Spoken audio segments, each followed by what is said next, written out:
Hello, everyone. My name is Jonathon Davis. So today, my talk is Utility AI for Combatant Decision Making in an Auto Battler. So my game is cleverly titled Behavior Dungeon Crawl, working title. Oh, it's going on its own. Okay.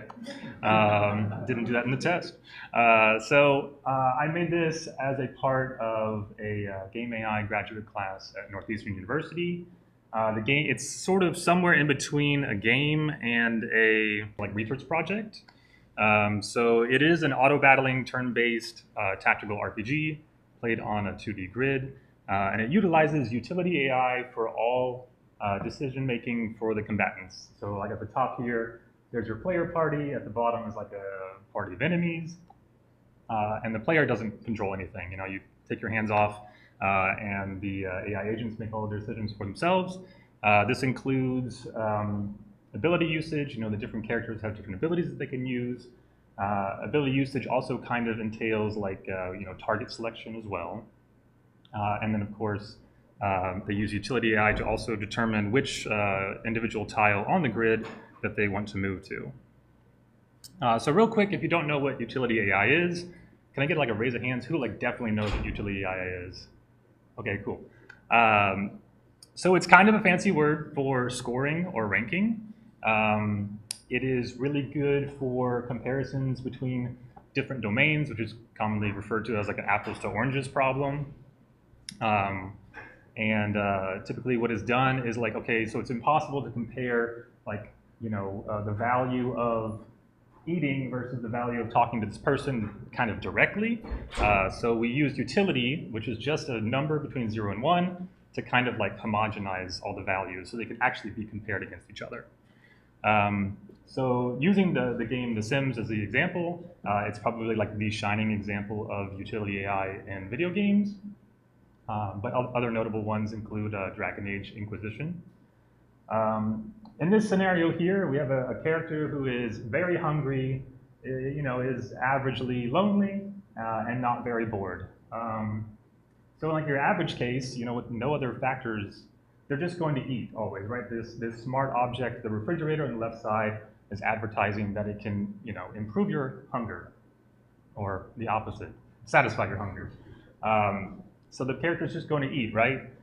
Well, utility AI is also useful for modeling more complex things, right? So you can add a personality to this character. So maybe they are very hungry, their hungry stat is very high right now, but they would actually get more utility, or the value from evaluating should I do this or that is very high for talking to this person, because maybe they have a personality that says I hate being lonely. So even though the value for loneliness isn't that high, they can have other factors. This is typically done through response curves. So this also kind of helps you simulate things like being hungry isn't that important until you're really, really hungry and about to starve to death, right? And all of a sudden, there's a response curve that says, okay, I'm on the verge of starvation. I'm going to eat basically no matter what, even if I actually have zero fun right now. One of the problems with utility AI is that it's bad for numerous inputs. It becomes very unwieldy when there's so many different heterogeneous inputs into the system. It gets very confusing. Balancing is also kind of magic. It's not very discrete. It's not as easy as a state machine or a behavior tree, where you just kind of have some preconditions you evaluate and you're going down that subtree, or you're in this state now. It's a little bit harder to make sure that your AI agents make the decisions you definitely want them to make. So in my project, here's a diagram of what making a decision looks like. So on the left, you'll see a decision actually consists of a location to move to, an ability to use at that location, and a potential list of targets. As we move to the right, we'll see that we actually enumerate every possible decision. So every single thing that the character could do on its turn, we enumerate all of them, and we have these option sets that we collect.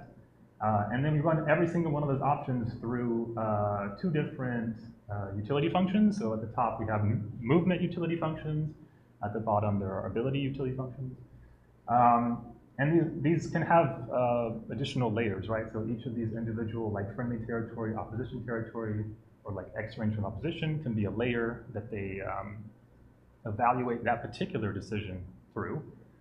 So if we take something like friendly territory as an example, maybe we have a influence map that we read from, and we evaluate the decision to move to a particular location based upon, you know, for friendly territory, you look in the influence map, are my friendly units nearby? Okay, it has a high utility now. So same thing for something like X range from opposition. We can look at something like a distance map, like a Dijkstra's, you know, shortest path distance map, and the, you know, resultant utility that comes from that is by looking at something like that to make the decision. All of these can have their own weights as well. So this is where like that Sims personality comes back in. Like you have different characters that maybe really want to stay 5 range from the opposition, and they don't care so much about moving towards opposition territory. So you kind of start to get behavior by just kind of tweaking the weights of these. So once you go through all of that, you end up with a number between 0 and 1 again, because you have to normalize. We do the exact same thing for ability functions, same kind of evaluations, end up with a number between 0 and 1. And of course, you could weight these as well. Maybe like it's more important the action you take on your turn rather than where you end up on your turn. So you can have weights for that as well. And eventually you combine everything, sort it however you want to. Highest number wins, that's the decision that they do on their turn. So I can show a quick demo of that. Is there going to be volume? Doesn't need to have volume, so it's all good. I just stole volume from like sound effects from Final Fantasy Tactics, so it's all good. Yeah, so all these characters make the decision on their turns. On the right, there's not much graphics to indicate what people are doing, so you can see. Oh shit! All good. All good. I paused. It's going to look really different when we come back. So this is that influence map I was talking about. So I'm writing into the blue channel. This is a debug thing for myself. Writing into the blue channel the influence of the player party, writing into the red channel the influence for the enemies. And then I also write into the green channel the values that come out of running the movement utility functions. So you can see the brightest green is down here next to these characters, and if we inspect the movement function weights of this character, we'll see that they really want to maintain a range of 1 from enemies, and they kind of care about moving towards opposition territory. So, you know, it's darkest green towards our friendly players, and brightest green right next to different enemies. This here at the bottom is a decision log. So we see like there's a potential decision with 0.96 to shoot the green and yellow enemy at the bottom, 0.95 to also shoot it from a different location, and then 0.84 to shoot the enemy above it, that like dog-looking enemy there. So we look at the ability function weights for this character. They really care about targeting the deadliest enemy, and they kind of care about eliminating the opposition. Turns out this character has 4 attack and 16 health, and then this second character has 3 attack and 33 health, and we do exactly 16 damage. So it's attacking that character because it's going to eliminate it. So it's kind of satisfying its utility functions. Finally, you know, these can be updated real time, so I updated that frog-looking character to want to move only 2 units away, and on its turn, it moved only 2 units away. So that kind of does it for the demo and the presentation part. I guess we can go ahead and open it up to questions. Great. Thank you.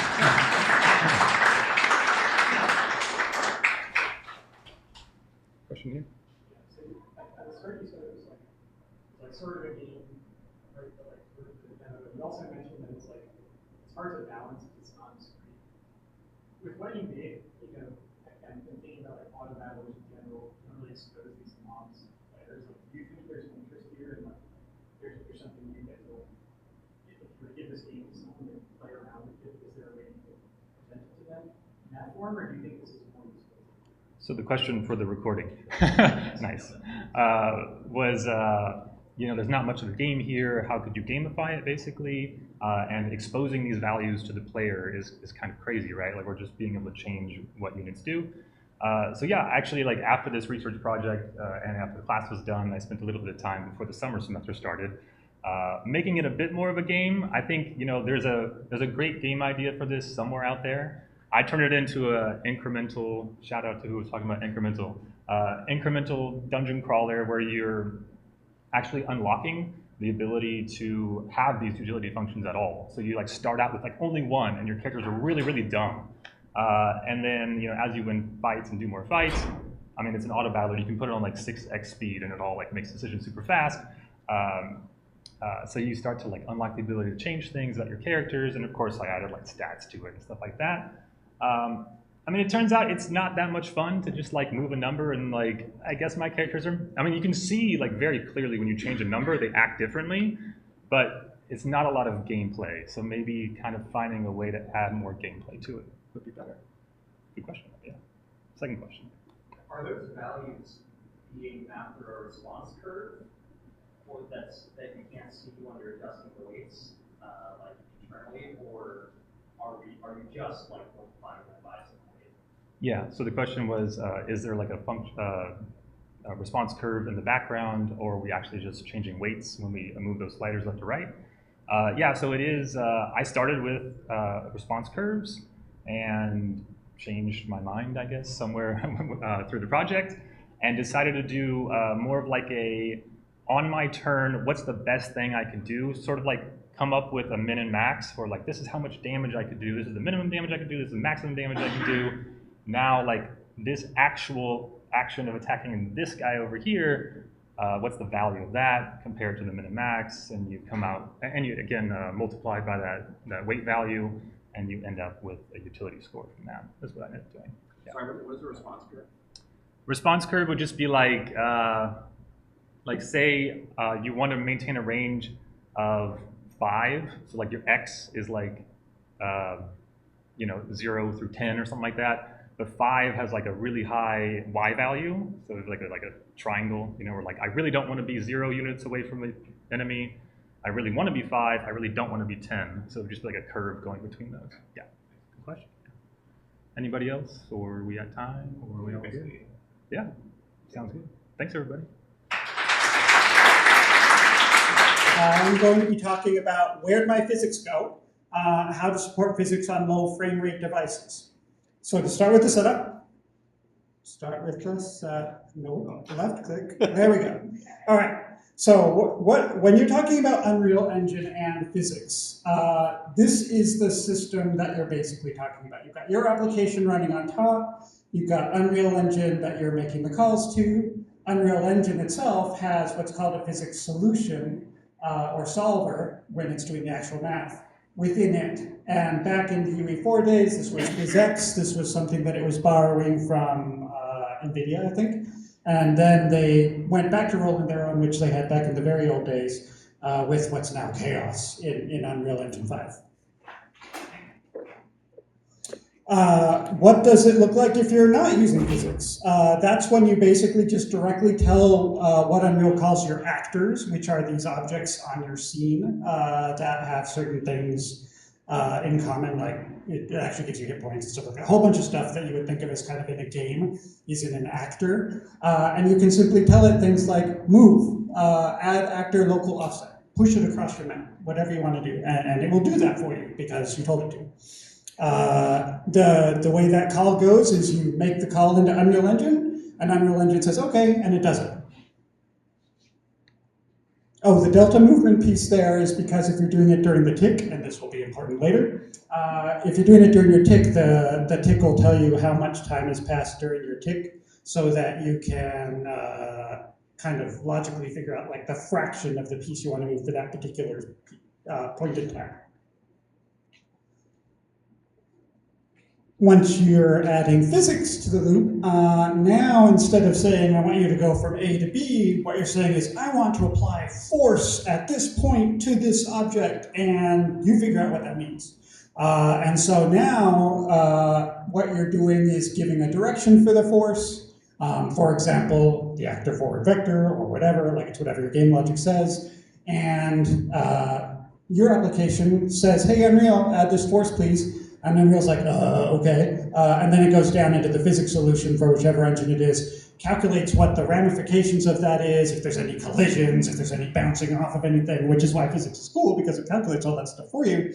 And then it does whatever the result is for you. So you're no longer moving directly across your level, but instead you're applying force to things, and it may move where you want it to go or may not, depending on what the force makes it do. Oh, one of the cool things about, and I'm not going to try to right-click on the trackpad, but one of the cool things about the physics versus chaos wrapping of the API, you don't have to worry about which solution you're using. You just call the Unreal calls and it figures out what to do, and it ends up being the same thing back to your application. So it's a nice wrapping layer. Simplifies everything. All right, so here's the problem. By default, physics is tied to the frame rate. I wouldn't have expected this, but it's true. So when I was testing out my new physics-heavy game on the Steam Deck, all of a sudden, everything got less forceful. So if you've got this batter who's hitting a ball and it's running great on your workstation or on your PS5, that exact same applied force of logic ends up making the ball go not nearly as far when you're running on a Steam Deck. And in hindsight, that actually makes perfect sense because, like I said before, and I'm not going to try to right-click, the physics engine is tied to the frame rate by default on Unreal. So if you've only got 25 frames per second, that's 25 times that it's going to apply that force per second. Whereas if you're expecting it to be 120 times, that's a lot more force that it's applying. Why does it do this? Probably simplicity. We'd have to ask Epic, but I'm guessing it's one of those times where Unreal actually tries to keep things simple and low process heavy, process light, unless you ask it to. Fortunately, it's very easy to ask it to, and this is why this could have been an extremely short talk. This is half of the problem. So in settings, you can go and you can, under project settings, engine physics, you click the ticky that says substepping, and what that does is say, hey Unreal, if you're on a slow frame rate box, treat physics separately, please. And it does. There are also other tickies you can, and then the max substep delta time and max substeps, that's telling it how much it should try to think about this on low frame rate devices.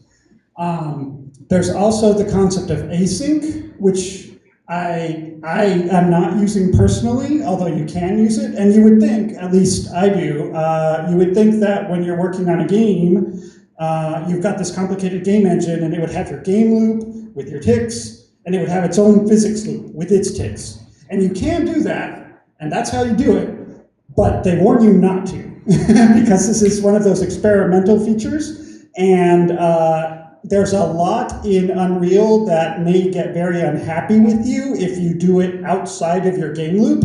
And if you're responding to the tick that's in the physics loop, and I'll show you how to do that in a second, you're in a very dangerous place where you could screw a lot of stuff up.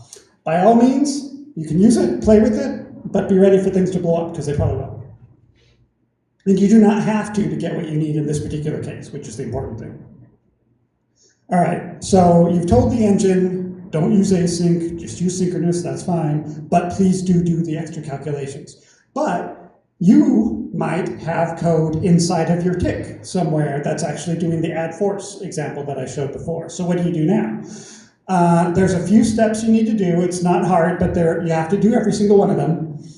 In the header, you need to set up a delegate for your actor that's going to do some calculate customs physics for you. It's not really custom physics, it's just asynchronous. Well, no, sorry. It's just physics that's not tied to the frame rate and thus not tied to the tick. And so that's just what you have to call it.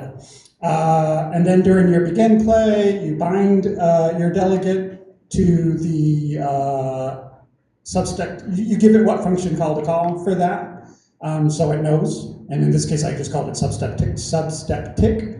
And then during your tick call, you need to get your body instance, because that's one of those special things in Unreal that can go async or synchronous.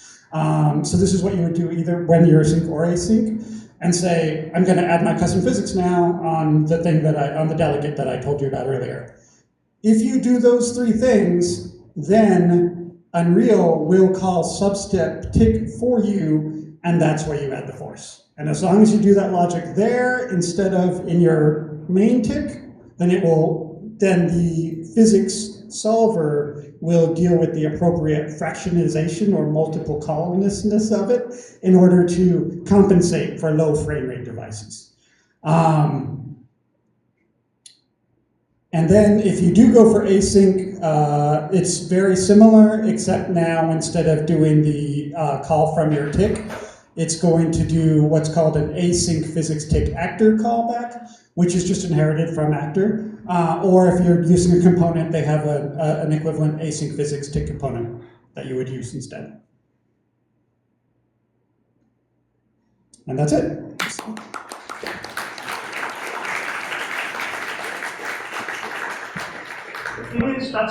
That's why you have to turn it on, because there is a minor performance impact. I don't think it's really practically, it's more of a simplifier than anything. I think the complexity is a bigger risk than performance because you're adding complexity. But as far as performance goes, because you're doing this for devices that aren't very performant, you're probably going to be fine on the massive devices that can crunch away at this stuff, no problem. So no, I found performance improvements by using the dramatic ones as opposed to performance impact. But I can see why you might. Technically, there is a performance impact, but in reality, it's actually the opposite because of the way it handles it. And that's like enabled for actors, so you can pick and choose which you can perform, simulation or something. Very good question. The settings at the engine level is system level, project level, so that's a project level, but the code you have per tick is per actor. So you're enabling the delegate to work at the project level, which does have technically a performance impact. And then per actor, you decide whether you want to use it or not. So most of my actors don't use it at all because they don't care about physics, but as soon as I do, then I need to switch over to that one. Yeah? Did you ever read to the physics? Yes. Yes. Completely different numbers. Yep. It's completely different numbers. Yes, you do have to But is it the same on the high performance device and the low performance? After I changed the settings and did even without the retuning, they both performed the same way. They were just completely different than how I was performing before. And so I had to tune now with the substep inversion, at which point it performed consistently across all the different devices. So yes, I made the settings changes and then things went crazy, and then I figured out the new values to use in the new world. And once I did that once, it was fine for my workstation and my Steam Deck. Does that make sense? So you managed to get the same number of substeps on Oh yeah, the number of substeps was fine, but the force value you're using is different now, because before it was blindly thinking frame rates, and it was I just didn't know it. It was heavily impacted by the frame rate, and so now that it's no longer impacted by the frame rate, it's decoupled from that, and instead it's using those settings you gave it. Now you have to change your numbers to match that. Yes? Let's say I'm really interested in Unreal and I want to talk about it somewhere, maybe like kind of a monthly event or something. Is there anything like that exists around here? Well, as it happens, there's not yet, but we're working on it. So, in fact, if I can just get them to say yes, it's going to be in this room. So we're working on creating a monthly Unreal meetup, at which point you may see me give the same lightning talk, because it's for Unreal, or maybe I'll figure out something else. And as soon as you know exactly when and where, we will be giving out the details, but it will be starting probably early July. Not too long after the 4th, but a little bit after the 4th of July. So, in the slides, you had like baseball being hit as like a picture, but this would only be a problem for forces applied like over time, right? Like an instant impulse doesn't care about time if it's only happening in one tick. If you're really only happening in one tick and you don't really care exactly where that tick landed in your overall logic, then you're safe because it's an instant hit. And as long as it's a little bit before, a little bit after, and you don't care about that, then it's still an instant hit. In real life, I don't know how many simulations are like that because ticks are fast. So that would be a really, really small piece of force. But maybe it's possible. Go ahead. throw this out there. I experienced the same exact problem, but on physics for inputs. So inputs are also frame-based. So like, if you have someone moving a mouse, it's only going to grab it for a frame. And so, I mean, my solution was just multiply everything by delta seconds, and you hope it's close enough. But. As it happens, there is a side quest around going to the async land, where input is a whole other thing, and you do have to be careful with inputs if you're in the async land for that exact reason. So there's another middle Unreal processing you have to do for input to do it in async land versus your game frame. Do you have any resources on that, or? I found it in no, the resource I had on that was I did some Googling around async kit, and right at the very top was a thread on Unreal forums about how it was broken. There are very poor reasons.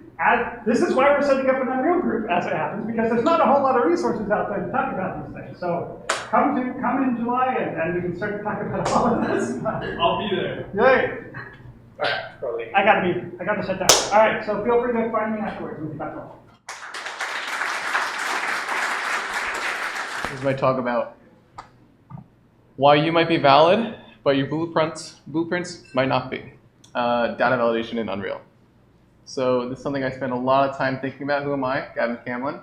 I'm a fellow Boston Indies organizer, but full-time I work over at Toys for Bob as an engineer. I worked on Crash Team Rumble and our new stuff. Oops, wrong button. So what is data validation in Unreal? Great question. Thank you for asking. Data validation are the rules that we use to determine if an actor or an object is correctly set up. This is, to me, invaluable.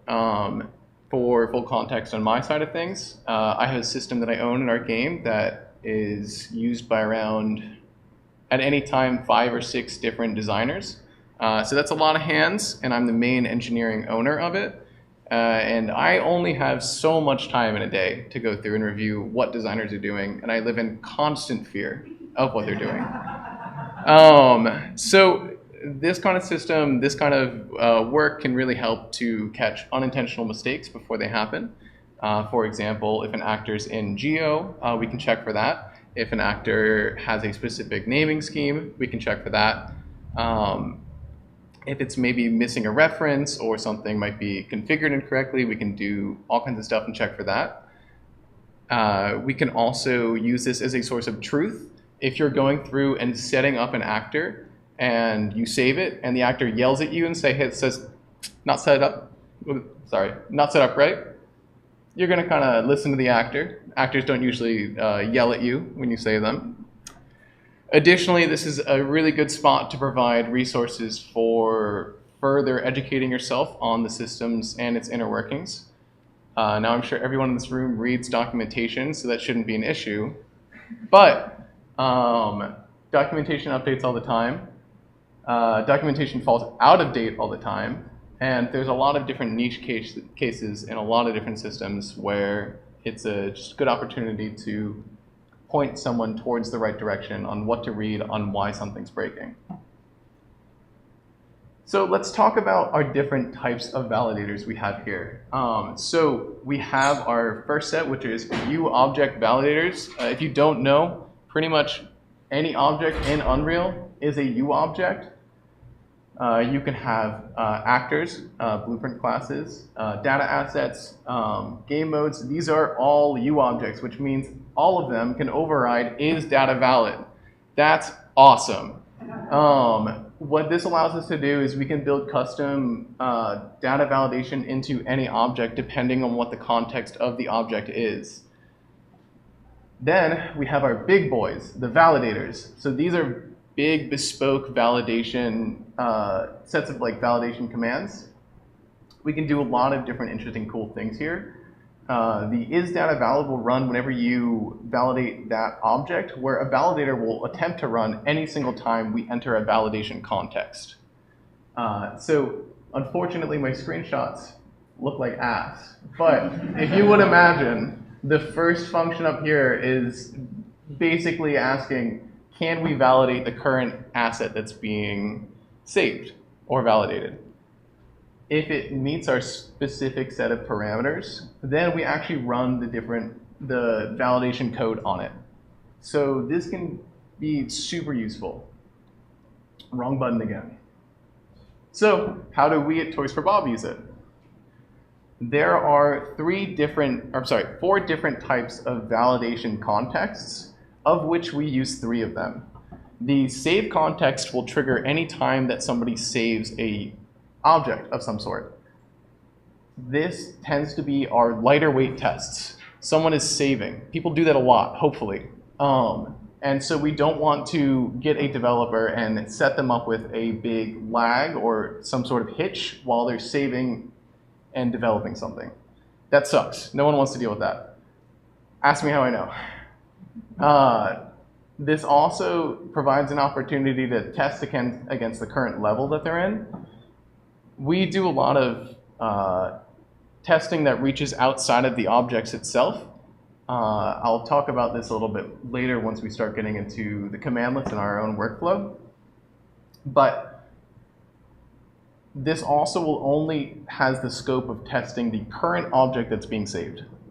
Now, a manual validation context is a little bit different.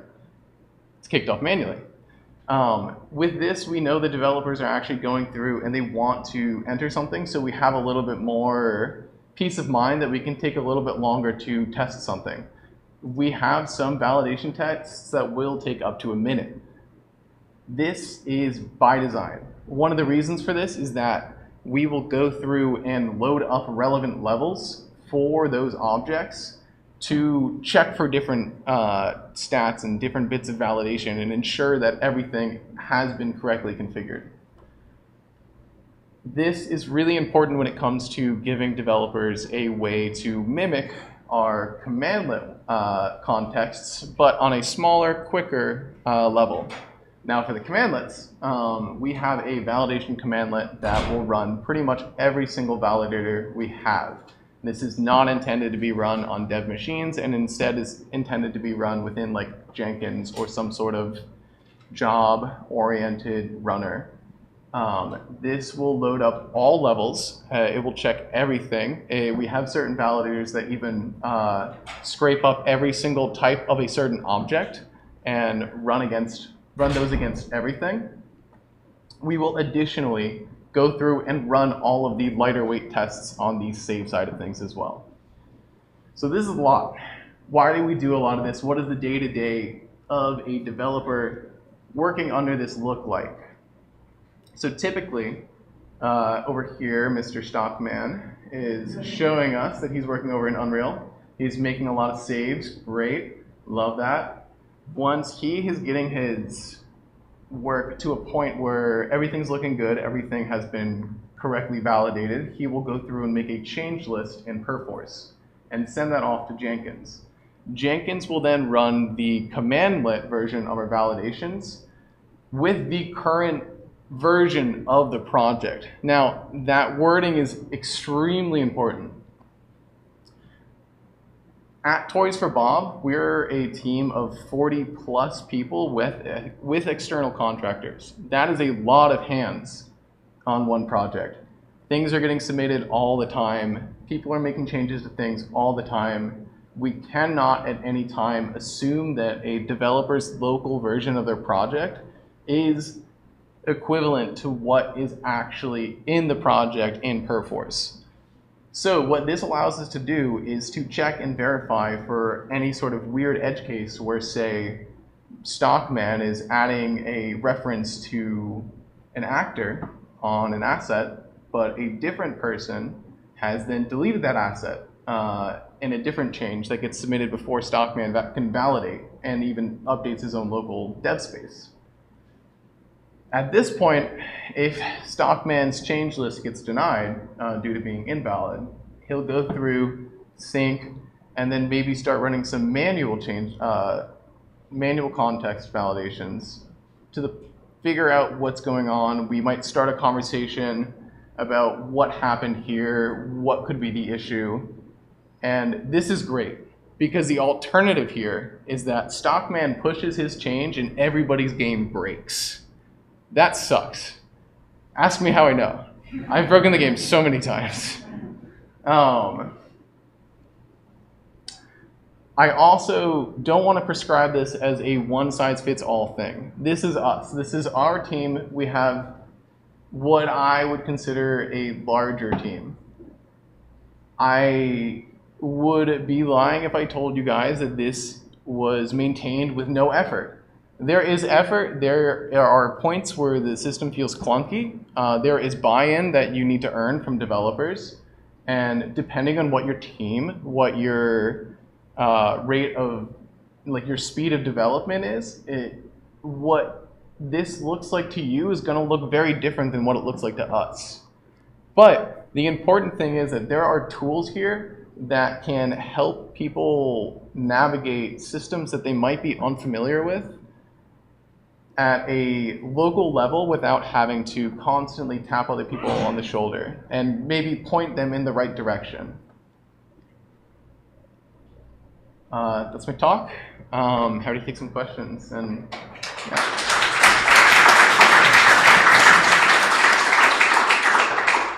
Okay, so Mr. Stockman pushes change. Is this a script on Perforce, like Perforce's scriptlets that on in response to a submit, or is this like he has to shell this change and then Jenkins reads that shell?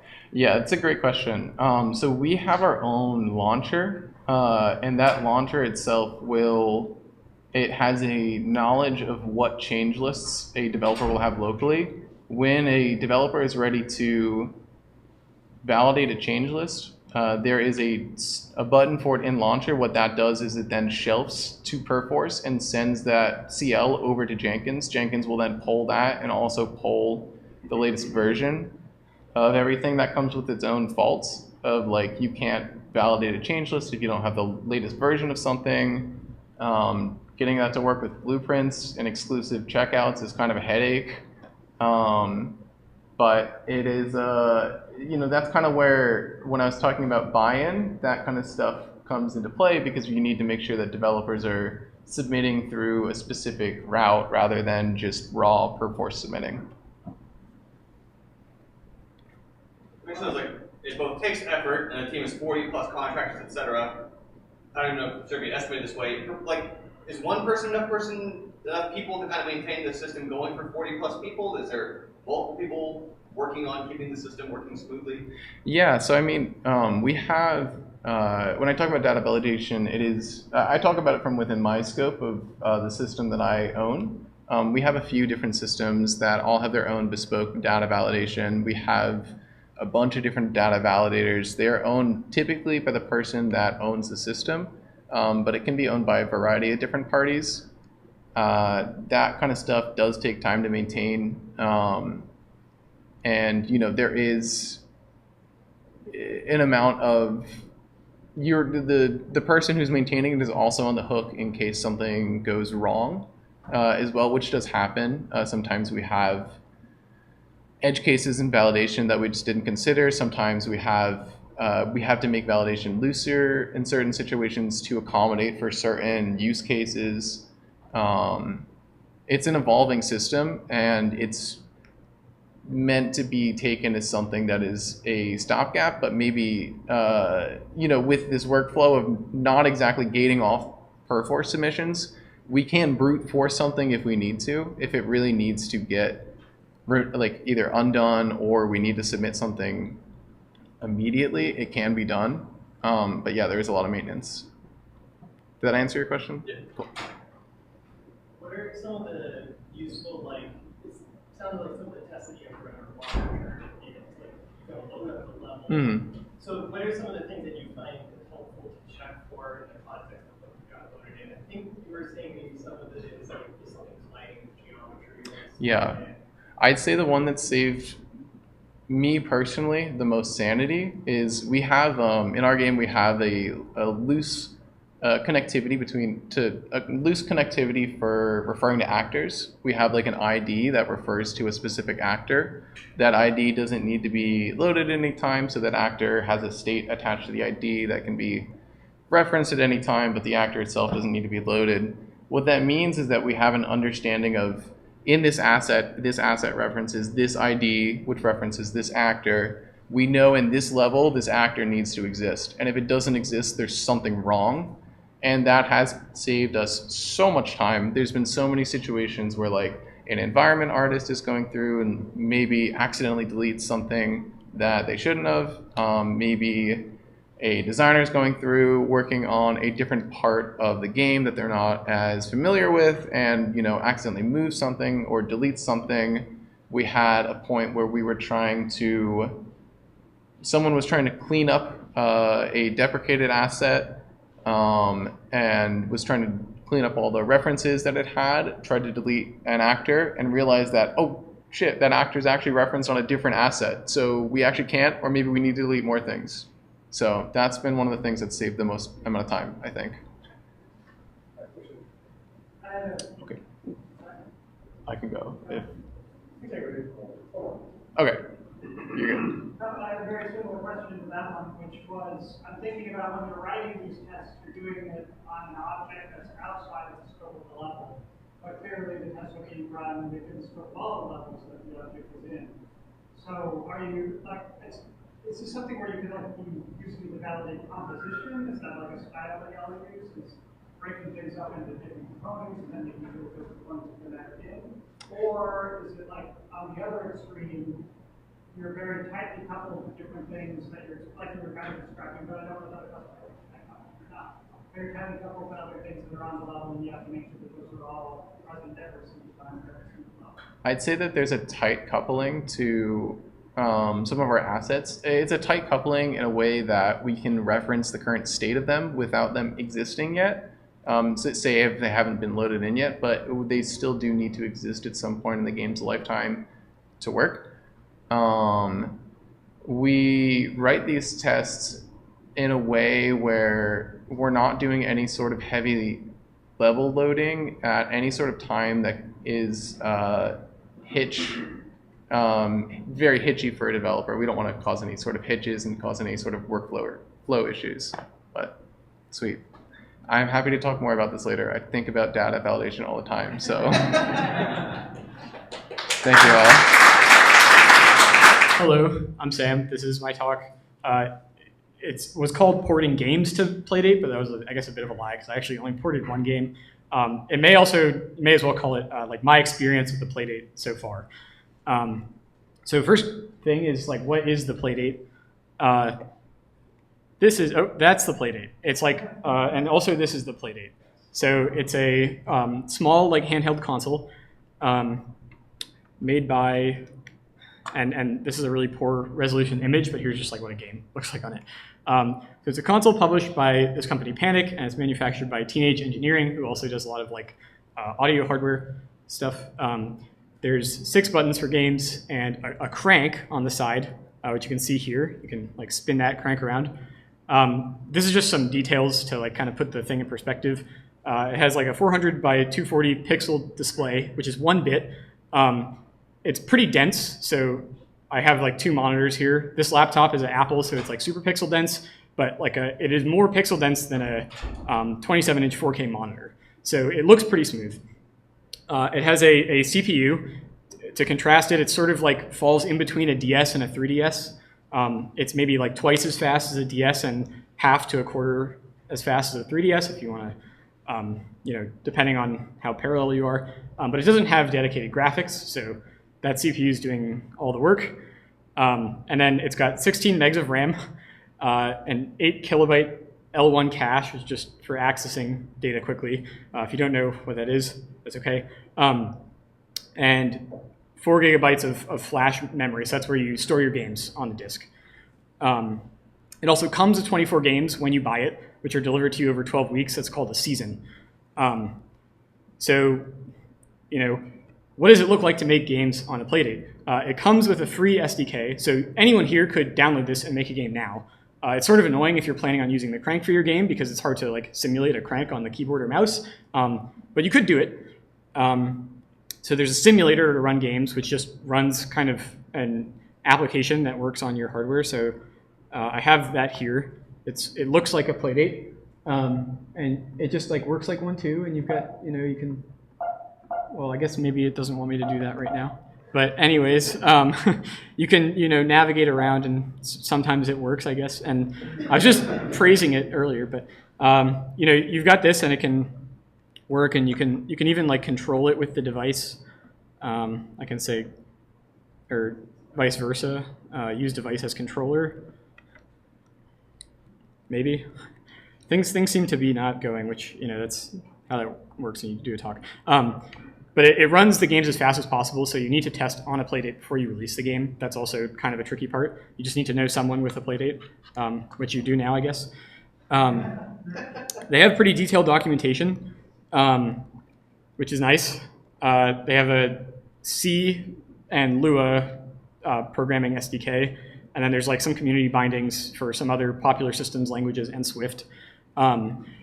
There aren't a lot of game engines, though, like Unreal, Unity, or Godot. There's Pulp, which is by Panic themselves, which is sort of like Bitsy. It kind of packs in like a music editor, graphic editor, everything. And there's Playbit, which is like cross-platform Lua. And there's some pretty good devlogs that kind of give you a nice frame on how to make games. These are two of them. Amano and Gingerbeard Man, who no longer makes Playdate games or something, but he's got some pretty good stuff about it. So the hard game is one I made with Zane called Bug. So we got Playdates, and we wanted to make a game for it, and we thought, okay, it's easiest to port an existing game. Do we have any games that could really work on this? And here's what Bug looks like.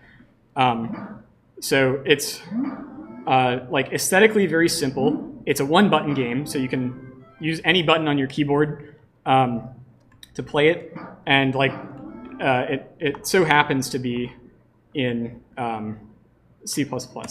So yeah, made for one-button game jam, simple aesthetic. It has a potentially interesting technical problem, which we'll get to, and it's already in C++ using this thing called Raylib, which is just a lightweight kind of way to make native or browser games or whatnot. And maybe we could do some new stuff for the game if we bring it to Playdate.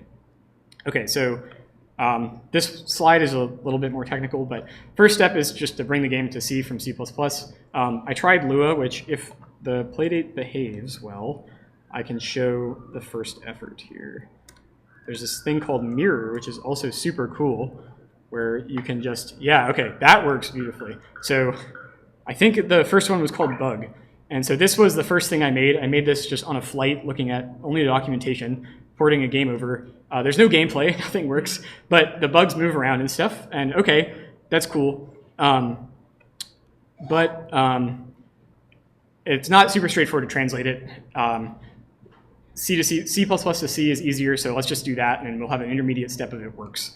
So I had to rip out a bunch of C++ standard library stuff, the algorithms and random and vector. It's a small game, so we can just leak memory. Memory leaks are fine, as long as they're controlled, right? If you're not constantly leaking memory, just leak a bunch at the start and don't reclaim it, and who cares, right?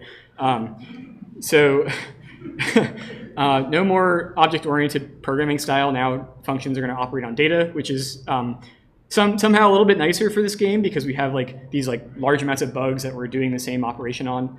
It kind of coheres better with like a data-oriented design for the game. Lots of just random syntax stuff too. I was looking through my commit history for this talk, putting F after all the math functions, and remembering what inline means again because it's different between them. And there's some weird differences between web and native as well, like floating point behavior and shader stuff. So that was the first step, get it working natively. And now we have to kind of get it to work on the Playdate, and we switch out like the platform layer, like the things on the device that we actually care about interfacing with. So the first step here was like get it to build and go on a Playdate and crash immediately. And I got that out of the way, and okay, so we can get a game on the Playdate even if it crashes. It'll build, right? So there's this Playdate API struct. It's super intrusive. It's basically like your standard library. You get this thing called newlib, which is like embedded libc, but some stuff won't work. So you got to just use this Playdate API for most things that you want to do. Like asserts I had that were like, oh, crash the game if we index out of bounds, and the game wouldn't build, right? Most of the OpenGL code goes away. This is nice because OpenGL is like kind of an outdated thing for 3D graphics specifically, so doing 2D becomes a lot more verbose. Fortunately, Raylib kind of makes this nicer. You say things like draw a circle or draw a texture. So it already was kind of an easy translation, but you have these things like fill an ellipse or load a bitmap or draw a bitmap, and that just corresponds one-to-one with let me get a sprite or let me get some kind of image and let me put it on the screen, right? All the post-processing code is gone because we don't like have color and a CRT effect and stuff like that, which is also just a nice effect on the game, but it is also nice to not have to maintain that, right? So this ended up being, and I have another demo here. This is test. So this is just a lot of bugs moving around, and it goes to, okay, 44, 43 frames. The Playdate's max frame rate is 50, so drawing bugs goes well enough, right? So that's like 1,000 bugs. That's 47 FPS. The most bugs we ever use is 3,000. On like the last level, we just throw 1,000,000 bugs in there. We say, go get them all. And that runs at like 18 FPS. So we're like, okay, maybe we'll just reduce that down. And we can improve this also by like, there's some kind of optimizations you can do. Like instead of drawing the ellipse every time, let's fill a bitmap up with like a circle and then draw that. And I said it was 1 bit, so you have black and white, but you also have these clear bits. So when you draw something, it'll kind of use whatever, if you draw a black circle and it's got black or white under this corner, it won't like overwrite that. It's like transparency sort of. But that's only kind of on the programming side. Unfortunately, Playdate's SDK isn't super comprehensive for C. To re-implement some things from the Lua, for example, doing an alpha channel. So it's 1 bit, but you can dither, like kind of have interlacing black and white pixels at different distances to create kind of a grayscale effect. But this isn't kind of out of the box for the C API. Then there's some asset stuff. The PNGs needed to be the right colors to convert to 1 bit, and then the wave files need to be encoded in something called ADPCM.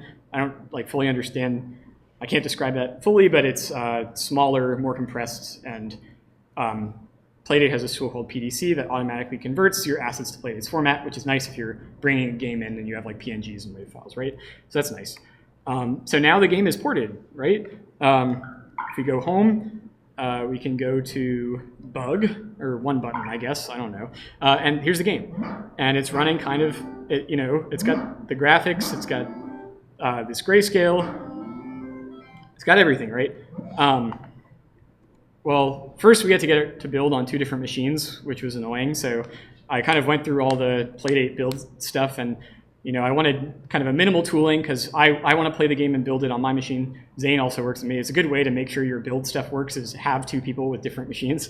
So it ended up being pretty small. There's only like 73 lines of Bash, and you need to be Playdate specific, and this now targets like web, native, and Playdate. Awesome. What else do we need, right? So I said that maybe the game's ported, but butterflies perform poorly. So butterflies are this bug that kind of act like voids. They have like grouping behaviors. And if I go home really quick, I have a demonstration of how that can be. So here's a lot of butterflies, right? Game is hitching a lot. So yeah, it's at like 11. It's FPS here. That's because it's a very naive implementation, which was fine when we had it on modern CPU.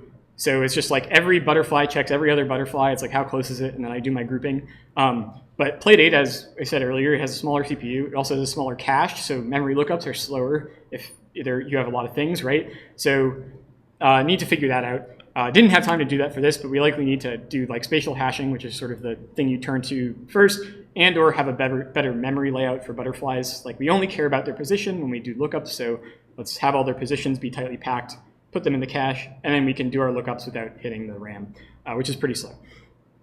It's also harder to profile on the device and simulator when you're using C, unfortunately. There's good support for like the Lua profiling, but it could use some work. There's also like readability concerns. We had these with the game itself, but now it's 1 bit. There's no like color, and it's a lot smaller. So do we have to like display information differently? That's something we're thinking about. And also there's the crank, right? So this was a 1-button game, but the crank is an interesting additional peripheral. And as we were thinking about it, we were like, the crank could actually provide the other control for this game that we didn't have access to think about for the PC. So this is like a very, very limited thing I threw together today to show this. But it's a test of the crank. So as you can see, I have my crank and it'll show when I'm spinning it. So instead of it moving around automatically, now I can crank it and it like moves in this spiral shape, which is one of the shapes that you have in the game. And so now I can kind of position myself and catch my bugs, and it becomes a very different game. Maybe it's easier. Definitely would need some like design work to actually make this the release, but we now have access to like this design space, which is very interesting. Okay, so quick takeaways. Oh my goodness, the crank. What's good about the Playdate? The Playdate squad Discord, and to a lesser extent the Playdate forums that are like actually indexed on search engines, are a very powerful, very good trove of knowledge about development. People are doing really interesting things. There's like a Game Boy emulator running on the Playdate. There's a lot of 3D stuff. People are doing crazy stuff, right? Which is cool to see. Again, good docs. Simulator is well-made software until, well, now I have to take that back because it wasn't working. But it's pretty good. The mirror also just like worked right away. Like things tend to work. Panic is like very careful about that. That's cool to see. Lots of good examples of games in the SDK, including C games. There's an on-device storefront called the Catalog with quality control. You have to go through Panic and they'll publish it. But it's also easy to sideload games. So as I develop, I can just send the game to the device. It like downloads it, and then there you go. And you can do that with your friends' games too, and things like that. And the crank, as I said, creates an interesting design space. Another positive is it uses something called a Hall effect sensor. So it's actually sustainable. It won't run into like Joy-Con drift style problems. People have had this device, for 3 or 4 years, and it's been fine. What's bad? This is the main thing I ran into. So the C and Lua APIs that they give you, they overlap, but they're not equivalent, and more things are missing on the C side. So I ran into this with dithering and profiling easily, but there's a lot of stuff that they provide that you have to kind of create your own fills for.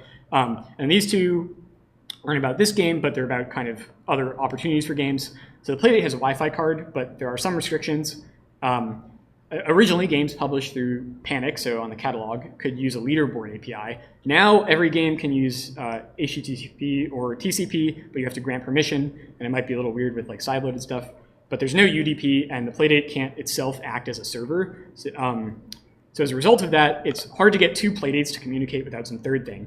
There's a Bluetooth radio on the device, but there's no access for that because they're taking their time like exposing that for software. I think there are like stability and battery concerns. You can't directly connect with a serial connection. So you can see I have this like wired with the USB-C, but the Playdate is only acting as a USB device, not a host, so it can't like send out messages to things through the USB. It can only receive data.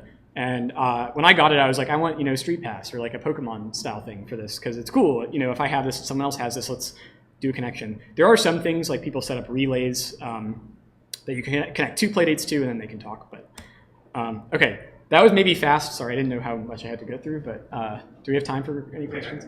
Okay, any questions? No, all right. That's okay. Does it have a microphone? Because you could connect to it. It does have a headphone jack. You can like connect to, but it's just like, does the firmware allow, or like their operating system doesn't really have a way to then do stuff with that, right? It's a little weird. Okay, then. I don't have a QR code, unfortunately. I'm solware.ish.io. Bug is that game. It's kind of got a hefty URL, but if you go to handcrushshit.dev at Game of the Month, you can find it there, and that works on your phone and stuff. And Zane already said this, but you can play our new game, Puzzling Gardens. It's at solware.ish.io. All right. In dev pods right now. I'm currently working on my next game, and with that game comes unique challenges. This one's all about boss mechanics, so being pretty early on, I figured it'd be good to come give a talk about it, get some reactions on the technical design, because we're going to need to figure out what we can fit out or fit in the game within the timeline we have. I'm Gabbianelli. I'm a technical game designer. Right now I work a lot in education, doing simulations and game-based educational tools. But in my free time I work a lot on third-person character combat-y games, which recently released Crazy Arena Chaos. So with my new game coming out in dev pods, Shin and the Guardians of Spirits, this one is all about boss mechanics, to have a way more intimate design and have more of a fun experience that's kind of a back and forth between the player and the boss itself. The one I'm going to go over today is the lava boss. There's lots of bosses in here, there's lots of mechanics. Fortunately, I don't have enough time to go over all of them. So why is this a big challenge? One, we only have 6 months to actually produce this whole game, and we need 3 distinct bosses that feel very different, that have their own unique mechanics. And exactly that, each boss needs to feel dynamic, it needs to feel distinct. So it is really important to go in early on and figure out how much time all of these mechanics are going to take and kind of flesh out some of these ideas before we spend too much time actually developing them. And this boss in particular is not just the simple trope of floating hands and floating heads that go around and beat up the player, which is a fun technical limitation that makes it for a really creative design experience with this boss in particular. So some of the constraints that we have with this specific boss is that the limbs are attached. A lot of these bosses have these big fists, they come down, they beat you up. In Wind Waker, it's again just that floating hand, which is really easy. It can go anywhere, follow the player, bam, hit the player, there's this AoE, the player gets hurt. But our boss has tied hands to them, so they have limbs. And when kind of figuring out if a mechanic is worth it, I went in and tried to figure out, okay, first priority, does it have juice? How much juice is this giving to the player? Because this is going to drive the most impact for the player.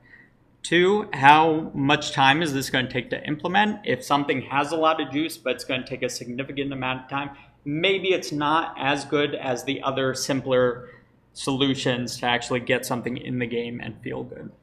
And the third is, does this expand my own knowledge? Technically, this is tertiary, but it would be good from a design aspect to understand what's available, because that can feed into other design decisions down the road.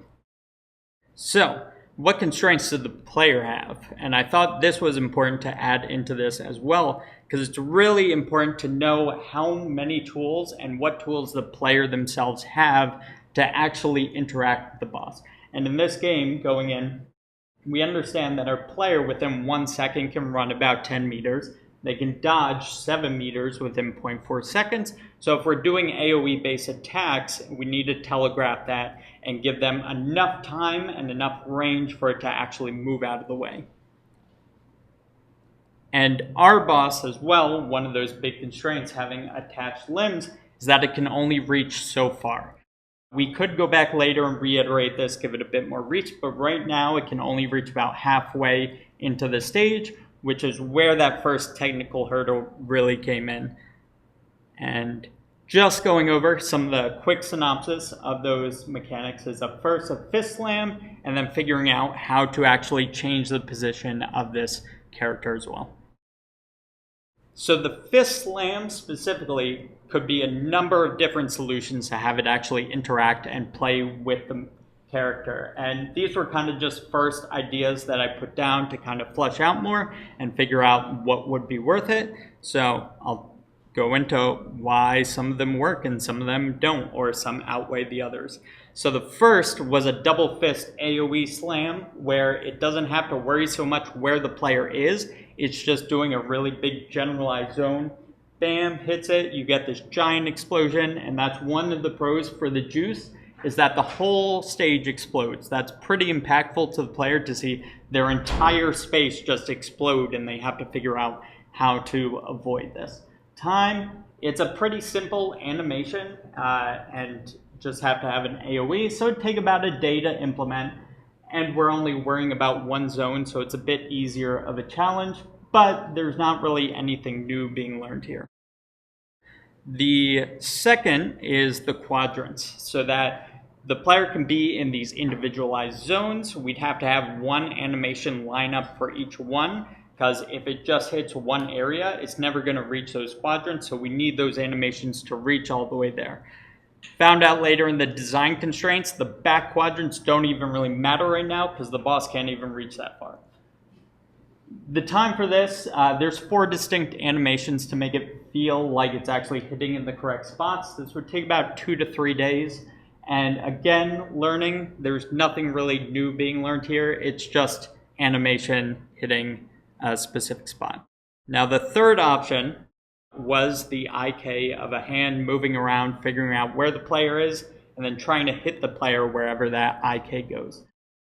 So the juice would be a little bit smaller.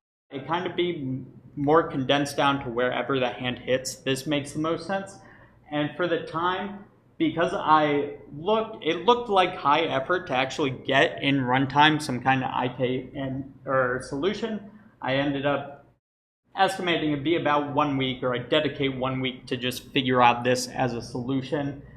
There would only be one animation that would transition into this IK system.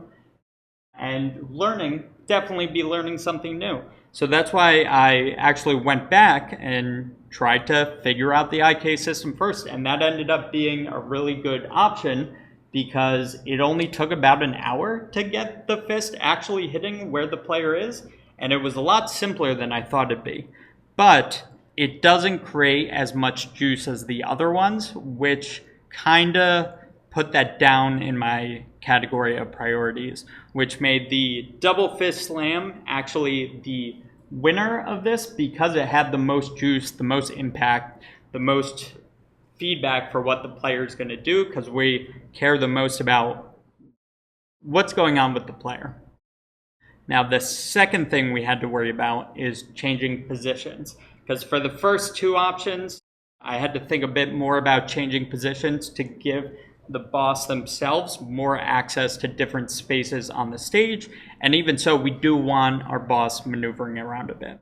So the first option is a simple slide on a rail where it kind of, like in Hi-Fi Rush Fight, it kind of just slide around and move to different positions. And you could add some juice here with some smear trails. The time to implement, again, it'd be about a day because it'd be one animation, and there really wouldn't be learning anything new in this situation. The other option would be more of a dip and pop, where the boss would go underneath the lava, kind of have like a spray of lava effects everywhere, then pop up in different positions, and then again have that giant spray, that giant effect, that impact we could add on top of it. Like in Hades, some of the characters go underneath the lava, pop up at different positions. So this was kind of where that was coming from. Time, maybe 2 to 3 days to implement, because there'd be 2 animations, one for going down, one for going up. And learning something new, I think it would be something new, because then I could start experimenting with how much affordance do we have to actually disorient the player, so I can start understanding that a bit more and diving into maybe what is too much to disorient the player, which could be fun. This, I found, is probably where my effort should be spent in these things that are going to have the most impact on the player and take the least amount of time, even though some seem like technically fun, or maybe you learn something new. Since we only have 6 months, we want the player to have a good experience, and that's what's important. So going for those high impact, less effort stuff is more beneficial to get in early, and then even we can go back later if there's time and add some of those other mechanics so if we feel like it would be good for the player to have variation. Thank you, everyone. If you'd like to get in touch, talk about boss mechanics or third-person character combat, I'd love to talk more about it. And these lists of a bunch of people in dev pods who have worked on the game so far.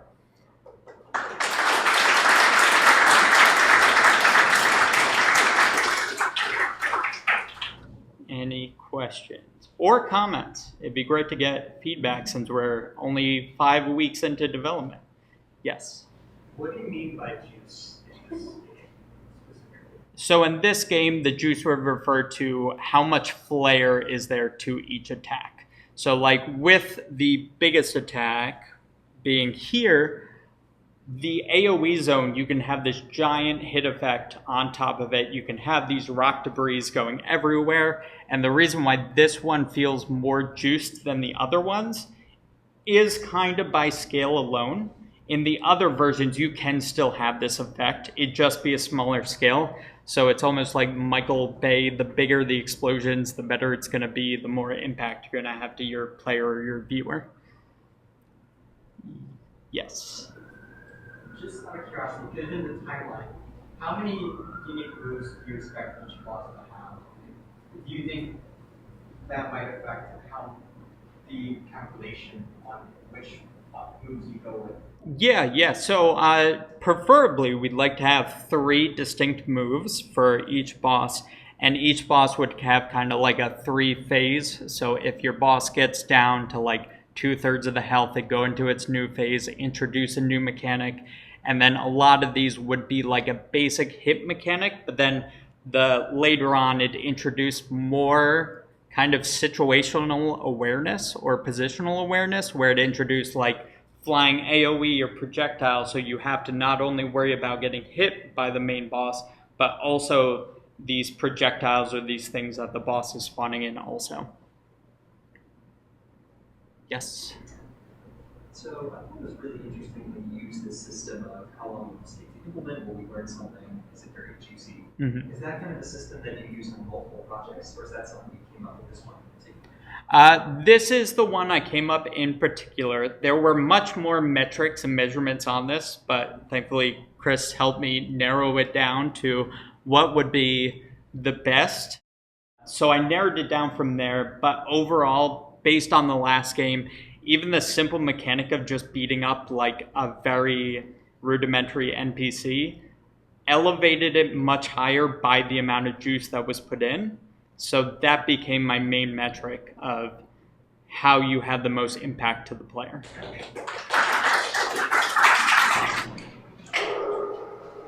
Alrighty. All right. Hello, everybody.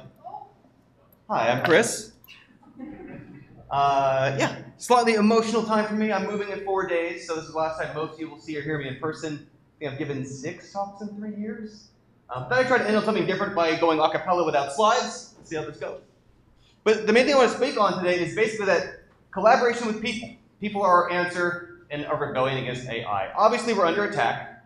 Now, not actually by AI, right? The technology is hurting us as billionaires using that as a weapon against us, especially educators, creative folks, small businesses, all kinds of folks like that. There's a forefront of that battle a lot of educators, myself included, have spoken to about it's replacing a lot of entry-level work. And we've got concerns about where do our senior-level people come from if we don't have juniors doing junior stuff because AI can replace it. But because we have our attention on that, I'm less worried about it. We have a completely open flank we are getting demolished on that nobody's talking about, and that's what I'm going to focus on tonight. First of all, what is that flank? Second of all, how collaborating with people addresses it. And then third, a specific approach to collaboration I think improves our chances not just to hold that line, but to push back on it by better playing up that it matters that we're people doing stuff. Recently, Eric Schmidt, Google CEO, was giving a talk, commencement speaking event, and told the crowd, with AI, you can do things you can't do on your own. He got massively booed. Excellent, love to see it. Everything important in history happened without it, right? But in a cult, in an abusive relationship, personal, professional, part of the first thing they try to do is isolate you. Don't talk to your friends, don't talk to your colleagues, don't talk to others, come to me with your questions. Let me be the source of truth. Right now, Sam Altman's doing this for a lot of people. Let me be your artist, let me be your writer, let me be your programmer. If you have legal questions, medical questions, family or personal questions, come to me first. Now, granted, it's tempting. It's much more fast and a quick way to get a response, but obviously something is lacking there and it's concerning, and part of where I think the psychosis starts to spiral out is when we reduce the people in our loop, who when they hear what we've been talking about are like, that doesn't sound right. Like you, I think you might have skipped a step, right? I recently talked to someone at an event. Her friend, so I'm not saying my friend, says she's married to 3 chatbots. I wish there were more people in that loop, right? That's a real thing that's happening around us, whether or not we're paying attention to it. Now, the reason why I think working with people is an important workaround for this situation is that, let's say, look around this room, right? Some of you know some other people here, but probably not everyone. And just look at some stranger. We're just going to simulate this. Imagine you say, hey, if we collaborated, there's no implication you're going to, if we collaborated, 2 things we want to speak to in addition to share your name or whatever. What skill set do we bring to this? Like, what's your strength? Are you mainly a writer, mainly a programmer? There's other kinds of things you bring to the table. I have a lot of connections. I have a lot of energy. I have nothing but time. There's different things we can contribute to the picture. Now, the dangerous part is that's very commodifying. That part, actually, AI can probably kind of do some of that. It can do some of it. I have an art background, I have a code background. What it can't do is the second part of the question, what do you care about? What are you passionate about? What are you interested in? And now you're not just a programmer, a artist, or a writer. You're one who's like weirdly into collecting historical accordions, or like into different varieties of banana. right? And now you're a person with a distinct interest. And the reason why this is so important, and AI can't care about things. It's not passionate about anything. It can't. It's just not ever going. It's not what it does, right? Now, there's two different functions being served by these. And I like to think like we're carrying around locks and keys. Each of us has a heavy stack of locks and keys. And we've been frustrated because we kept trying, sitting in the corner on our lonesome, banging our keys into our locks and realizing we don't have the right locks for our right keys. Other people, they've been randomly distributed, have the locks for our keys and our keys for our locks. And the two things about our strengths you bring to the table and our areas of interest, if the two of you get together and you really ask, okay, well, what if Kelly and I are collaborating, what do we do to leverage the fact that this is her strengths and my strengths, but also what she cares about and I care about? And the way to look at this, and you know in Elden Ring when the map gets bigger, and you're like, oh, there's all kinds of areas to explore that were invisible to me before. Once you hear someone else cares about something, your map got bigger. Now they might have seen it, but they didn't have access to it. And for that one, it's more like a Zelda or a Metroidvania, where we pass cracks in the walls and oddly colored boulders until we find the power-up that says, I can lift those, I can blow those up. But suddenly my gears are turning. All these things I thought were dead ends, when we're together, we can explore that turf. And so every single person you talk to is a source of hope that a thing that you thought was impossible, there's a way to do. A possibility you didn't see is a thing you could be exploring. And that's true for like what, a 1-minute conversation with a stranger. Maybe someone who's been in your life for a while, but you never had that kind of conversation. Like, hey, if we did collaborate, what would we each bring to the table? And then also, what do you care about? And like right now, right, the reason I say care about, I don't care if you have 30 years doing it. If you're jaded and cynical about it, you're kind of useless about that topic. But if you learned about it 5 hours ago and you're stoked, we can use that. That's something. That's fuel, that's direction, that's vision, that's visibility, that everybody else collaborating with Sam Altman's going to be getting a small target area, saturating that, while you're off doing weird stuff with people playing up your humanity, doing things that they're not interested in, banana accordions or whatever it was, etc. Right? And this is why it's so important to now, each one may not be a fit, right? Again, we got different sets of locks and keys. They still don't all match up, right? You got in an ideal circumstance, you've got like a lock and key match. Okay, great. Really, both I can do things to help you where you want to go and vice versa. It might take a lot of bouncing around. I think of the lock and key enzyme model. This might be a little bit dated, 1894. Where on the molecules, right, there's like an activation site, and this is not my area of science at all. But basically, they're banging around until they line up, and then that's when the catalyst reaction begins. Each 1-minute conversation with another person is a chance that, like, maybe that's the thing that turns your life in a new direction, opens up a new possibility. And again, things that you thought were impossible are possible, things you were hopeless about, you don't need to be hopeless about, things you didn't see as options to spend your life doing. Veer you on a new track, affects your whole family for generations, affects the whole industry, affects other people in the world around us. And those come from having these conversations about collaborating with people. And this is part of why when I say that there's a certain type of collaboration, this third part, where it's not just holding the line but pushing back against it. There's a shape of collaboration. It took me a long time to figure out. So this DevPods thing that Christian's game he's developing in, we've finished 200 plus games in 10 years. I've taken for granted it's the only fishbowl I've swimmed in since I was in college. I hope people make free games together where they're collaborating as peers, as equals. And unlike in a lot of maybe a bad boss scenario where a boss might say, okay, well, you're the artist, but I want you to draw exactly this thing this way for me. And you're the musician, but I need you to make exactly the music. Oh, that's not quite what I wanted. Change it until it's exactly what I want. And now the hard part is that's what AI can do. Give back an exact answer for this is exactly what I want from you. What it can't do is where each person is sort of self-directing to some extent. Who's the ultimate director of how the music should sound? Who's making that song? Who's the ultimate director of how the asset or the model or the sprite should look? Who is making that piece? And it may be slightly less coherent, but it'll bring out the humanity of it in a way that the stuff that's happening on efficiency, on just here's exactly what one person wanted, with others who had to do exactly what they were told, won't be able to thrive on. It's just because of when we are collaborating, when we're trying to find ways to lead and an opportunity that gives us an advantage, a positioning, a differentiation against what AI can do. It means playing up, making it matter that this person is the artist and that this person is the musician, that this person is the programmer. They're not interchangeable, not treated as commodities. This is one of the reasons why it's nice to get us talk at Boston Indies. Where among indies, we're very familiar with the landscape of you can see the personality, maybe some of the problems that the artist is working through, that the musician is working through. You can tell like that programmer was going through something when they did it, and that's part of what makes it compelling. And this is nothing about just great people working at big companies. Systemically, by necessity, when you've got a whole department of hundreds of artists, they are trying to remove, they have to a little bit strip away, hide from the consumer, that there are personalities behind it with real lives and real things. They have to leave at home their interests, and this is saying to do the opposite. And that collaboration, when you ask someone else, okay, you're in banana accordion collecting, whatever, you also have to look at yourself and say, well, what do I bring? What do I care about? And make it matter that I'm in this equation as well. Also, for any given 2 people, which is most of what I'm focusing on, there's a chance that it may not match up. But if you get 5 or 15 or 20 people that all dump your locks and keys on the table, there's a better chance that some of those are going to match up and more things might be possible that before seemed impossible. there's 3 little things I want to be trying to speak to on the end of this in closing. First is that after this, we're going to like the mingling time, with whatever time we have left, 15 minutes, I don't know. Encouraging you to like actually try this thing I encourage you to imagine. Like talk to some people you never talked to, and even like Chris mentioned to have an excuse. If you collaborated on stuff, there's no pressure on that. What might it be? And again, it might not go anywhere, that's fine. But like, how many of those attempts do you have to fail before you'll give up on just like never having a key for your lock, right? Hopefully, you'll just keep trying at some point. And I hope you'll keep doing that after this event, but I won't be here to watch you, so I'll have to trust you with it. The second part is that when you have an impulse to ask AI for anything, if it hasn't happened yet, it's going to happen because it's tempting. They've shoved it in your office, in your operating system, in your phone, in your television remote, and you just can't escape it. It's tempting because it's faster, it's quicker, it's right there. What I hope you'll do is, as much as they're trying to intercept you and asking someone else who spent as long on Blender as you spent in programming, or spent as long on music as you spent in writing, they're trying to intercept you. Do the opposite. Intercede on that and decide, can I find someone to ask this question to?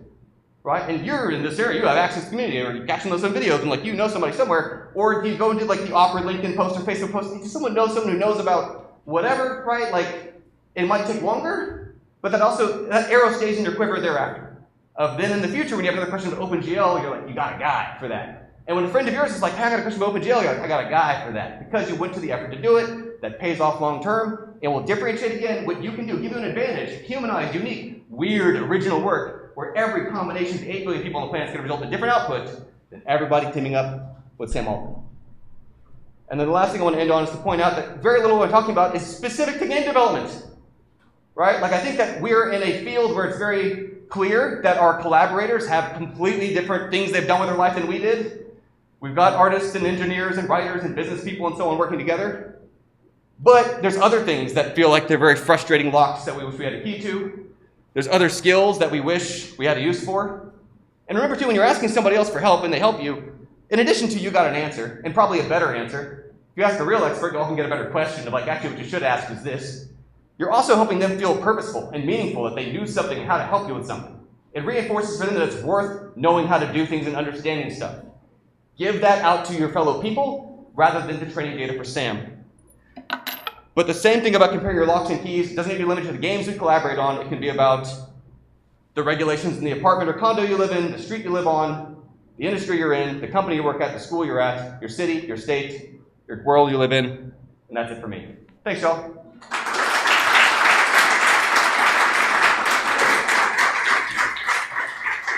Are there questions? It's not really like a...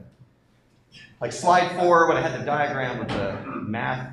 So outside of events like these, do you have any suggestions on good ways to meet with people, especially, for example, online? Slack.bostongamedev.org. Yeah! Well, and this includes, and so literally part of what's great about that is like I helped organize IGD Los Angeles, the nonprofit out there. Like this group is a nonprofit, that's also a nonprofit. They're not competitive, which means that, A, the kind of people who go to events are people who go to events, and they'll also be aware of other events. And they're not feeling like, oh, we're going to lose you if we tell you about the audio hangout or the whatever. The other thing I would say for going to events is to make sure, and a lot of us in games have this mistake, it'll like the audio people go to the audio hangout, the engineers go to the engineer hangout, the writers, and that's valid, and fine, people like you, the world's shaped that way for a reason. But you are so much more valuable and interesting to everyone else in the room when you're the only one walking around with a programming key, and everyone else is like, God, I wish I knew someone who knew how to make a computer do something. And so insert yourself in those situations. Don't be afraid to be the only person in the room who's like, you're not out of place. They're surrounding you like, oh my God, there's someone here who makes sound effects. Finally, we have so many ideas for you. And again, you're expanding their map area. There are all these possibilities they see now because they know you. Thanks, y'all. There we go. This is Chris's last event here with us at Indies. It's been a huge help around the community. I mean, giving talks, recording stuff, I don't know, offering advice and connecting people. And so just a round of applause for Chris before he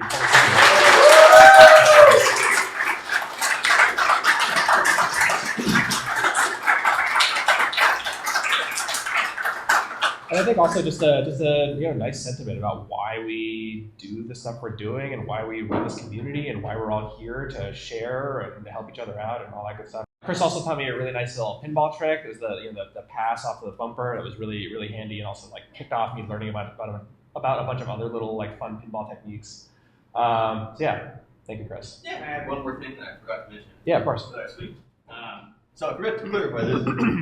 I've seen some hopelessness online of like there's billions of dollars being spent on promoting this stuff, and so the normies that we know are like, I don't want to say falling for it, but they're getting kind of involved with it. People in this room, and probably if you're watching this kind of video, like you're that person in a lot of people's lives who knows more about tech stuff, right? Like when you have a car problem and you got that guy you call Larry because you can trust that like, okay, it's actually my carburetor. For a lot of people, if you're in this room, you're that person for a lot of people in tech. And if you even just invite them to like question or think differently about how they talk about their colleagues, it can make a difference, right? Like work with the ones you can find, just gonna put out there, rather than feel like I can't stop the whole wave of all of it, it can help the people in your life not fall for having 3 chatbot husbands. I'll settle for 2 chatbots. That's the spirit of progress. What else? Boston Festival of Indie Games registration is open, so if you want to submit a game to that, I think the convention is in October, right? October 3rd, I don't know if that's right. BostonFig.com, I'm pretty sure is the URL for that. And of course, Boston Indies Coffee Hours, which I didn't announce. We run every Friday at 8:30 in the morning. Again, on that slack.bostongame.org. I don't know, just come and hang out for an hour Friday mornings, chit chat, share what you're working on, whatever. Nice place to kick off your weekend, I guess. I don't know. All right, that's actually it for me. As the gentleman from the library mentioned, we've got about 15 minutes left in here. Thanks everybody for coming. Thank you to our speakers, and catch y'all later. Yay!